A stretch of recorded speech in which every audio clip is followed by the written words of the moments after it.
Hey, Cosimo. How are you, sir? Doing good. How are you? Good afternoon. Happy Friday. Yeah, you too. The days are all kind of blending together for me. They are. They are indeed. So is time. Yeah, yeah. So, how have you been hanging in these days? It's interesting, to a certain extent, I find that we're working more, you know what I mean? Even though the days are blending with a ton of Zooms, and Yeah, we fill out calendars with client calls, site inspections, and managing a calendar where you're going. I saw a spoof about, oh, I can't call you at 2 because I have a Zoom at 3. right. I have a Zoom with my mother at 4, and I have a Zoom with with this client at 2. Yeah, Different calendar fill. yeah. Well, I appreciate you talking with me today.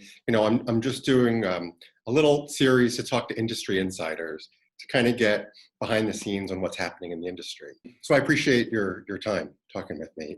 So you and I worked together when you were at Briggs. A while ago, a few times over the last 15 years. So can you kind of give me a snapshot of PRA and what the company is like overall? I mean, I know you're a DMC, I know you're all over the world, and what's your role as Vice President of Business Development? Yeah, so PRA has evolved, I would say, tremendously since its founding since 1981. If you really go back, from Patty Roscoe is probably one of the pioneers, one of the icons of the concept of a destination management company.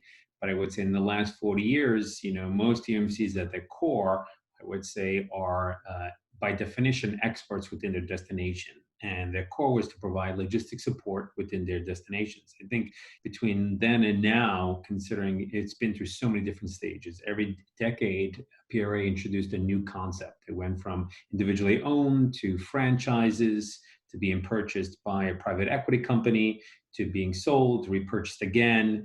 And I would say the biggest shift is under the current ownership changed. They wanted to evolve or redefine the definition of destination management company, Okay. and going from a DMC to the core be a DMC, but focusing more on a BMC, more the business management company, and acquiring, instead of growing DMCs or their franchise within the destination, they purchase all the franchises back and start acquiring companies like my company, who used to be Briggs in New York City, what Sure. they define as some of the better DMCs in the destination, and make them join the family. And now we're shifting from not just becoming a logistics support, but they're becoming more of a strategic support, so understanding the goals and objectives. So when we're asking the question why and are you part of the strategy, so having more, I would say, a seat at the table instead Okay. of behind the table. So a Okay. big a mindset, a shift. Got it. So not just a company planning an event coming to you for help with a gala dinner and transportation and entertainment, but really helping to plan the whole event strategy or strategy. Yeah, and again, 80% of our business is still the core of that. But with the acquisition now of also OSS, One Smooth Stone, we support with the content. We support Right. when clients need it. We support Right. with the communication agency. How are they going to be? What is the client journey of the incentive, right, Okay. from start to end? And how does that Well, look? it's nice. You must be working with large corporations that are working with you in multiple destinations, so they can have one core team in the sales department and be talking about, well, in 21 we're going to go here, in 22 we're going to go there, but still working with the same DMC as a partner, which must be Yeah. really great. I don't think it's been as much as size. Of course, that helps a lot with corporate companies, I Right. think, but it's much as, just like yourself. I think the one thing is not changed. Every 10 years, something happens. This is COVID-19. And Yeah. I think in 5 years, there'll be whatever the next thing is. But I think the one thing that stands true is relationships. So whether it's PRA, ATB, JBF, Yeah. whatever it will be, it's the relationship you create with your customers and the trust, Sure. whether it's a small company or big. So we are evolving to understanding what does that profile look like. So when you talk about 2021 and 22, what is going to be the attendee experience, and how's that going to evolve over the course of 3 years, and how are we going to be more purposeful instead of just thinking we're doing a transfer, a dinner, and a tour? How is this tour specifically going to impact the growth or whatever that is? Okay.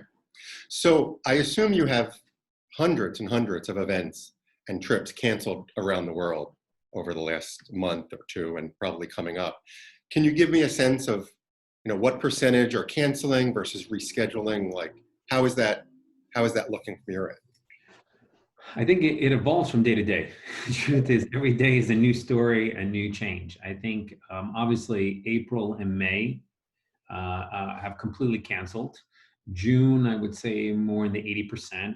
July, and as we progress, I think through July, we're going into, and the numbers start increasing through, we still have some programs, obviously for the summer, but a lot. I think from September on, majority of the programs are holding on.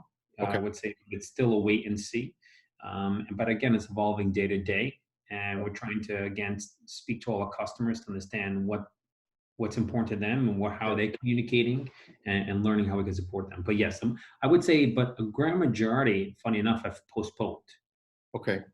Till like later this year, early Later next year. this year, next year, I think it Right. started initially, if I were to say the beginning of last month, it was later in the year.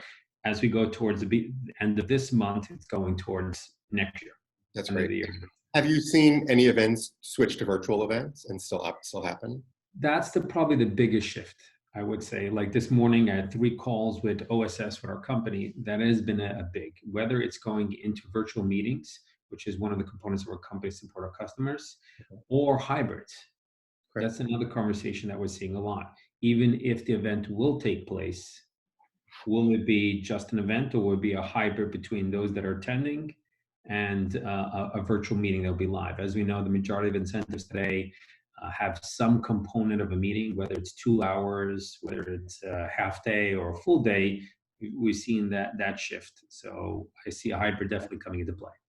So I'm just curious, as people cancel events in all these all these local offices, how involved are you as a vice president in a home office, a headquarters, with cancellations? When does a cancellation escalate to your desk where you're involved with it?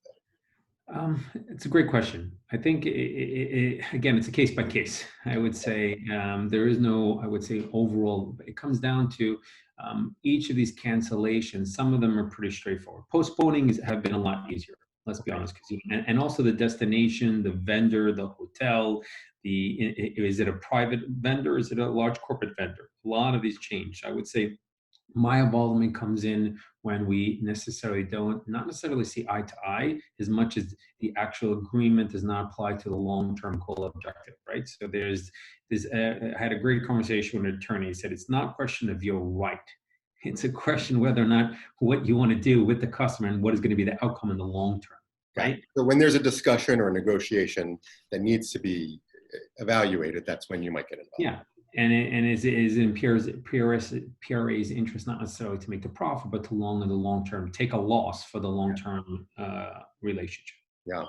So is that most of what you're doing now is dealing with cancellations and rescheduling and things like that, or are you still booking future events? I would say a third. A third of my time is cancellation. It's slowed down a little bit, fortunately, thank God. We're at that first phase. I think a quarter of my time is, a lot of it is learning what the future will look like, and more importantly, what is the new normal. I think we're talking a lot about guidelines of what the new guidelines will look like. What does transportation look like? How many people? And then funny enough, a third of my time is rebooking, new business for 21, 22.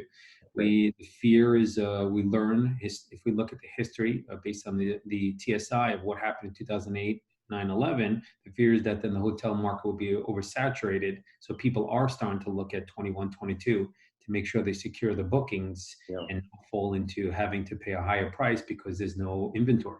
Right. That's what I've heard. I spoke to a salesperson at Fiesta Americana Hotels who said that he's seeing his top hotels being completely booked for 2021 because everybody from spring and summer this year is trying to rebook for next year.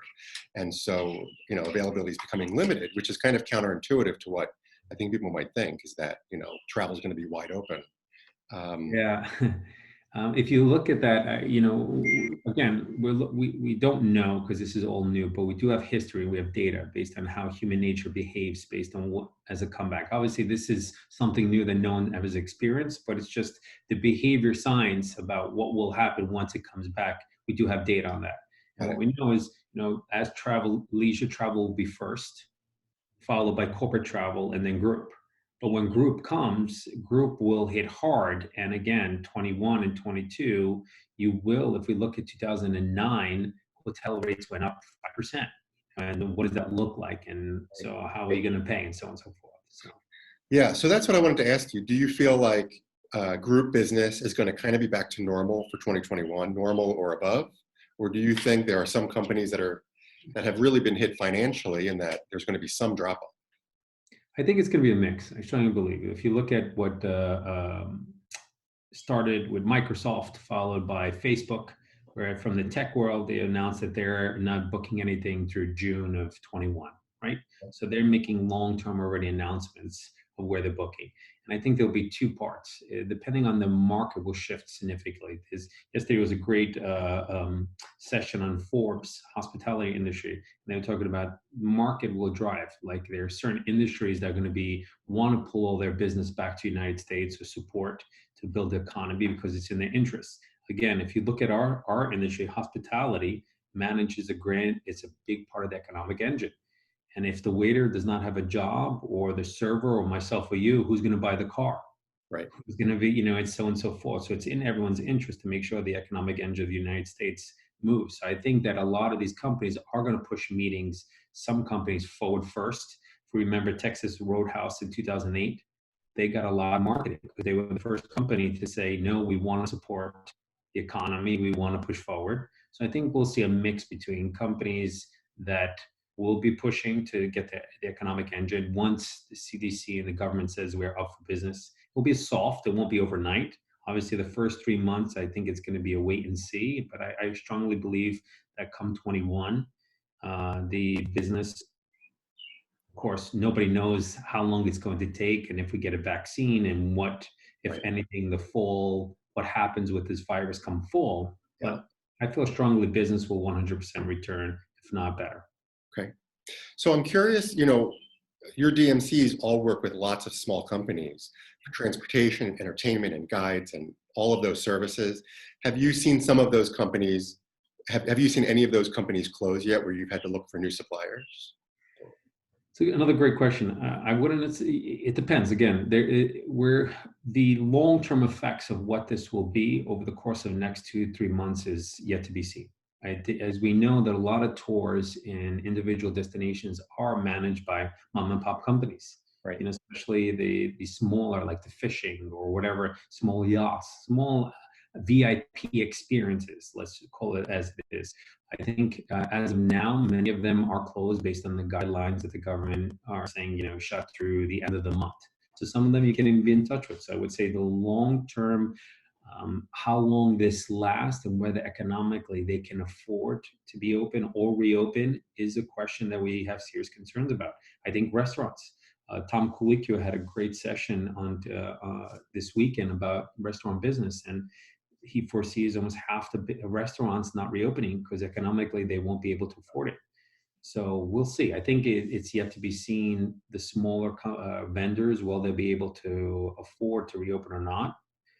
And will this be an opportunity when it reopens for new companies that want to? So we'll see. I think that's a great question. Well, that makes it even more important for smaller groups where, sometimes there's a group that you could do without a DMC. Other than maybe transportation. But in a situation like this, as things bounce back, you don't really know the status of all those small companies that you would use for suppliers. So I always use a DMC when I can, especially international. But I think, the DMC is going to know all those local businesses and know what's happening. So it seems like they're even more crucial, as group travel comes back.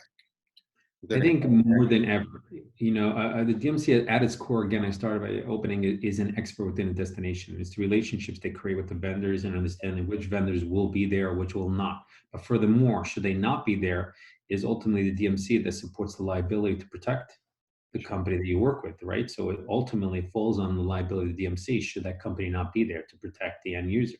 So I think more than ever, it will be in the end user, the third, whoever you work with a DMC to make sure in the destination, will that restaurant be there? Will that tour be there? Will that transportation company be there? And are they operating at full capacity and at the same quality as before? Yeah.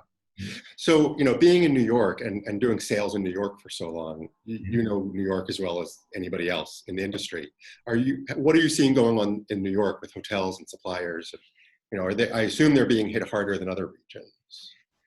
Look, I think Governor Cuomo has got more airtime than any other governor or actually Yeah, anyone in the last few weeks because New York has been hit the hardest. We see the numbers from it's a sad reality. We're at ground zero again from the number of just infected and also those that have the deaths in New York City. The death toll rises every day.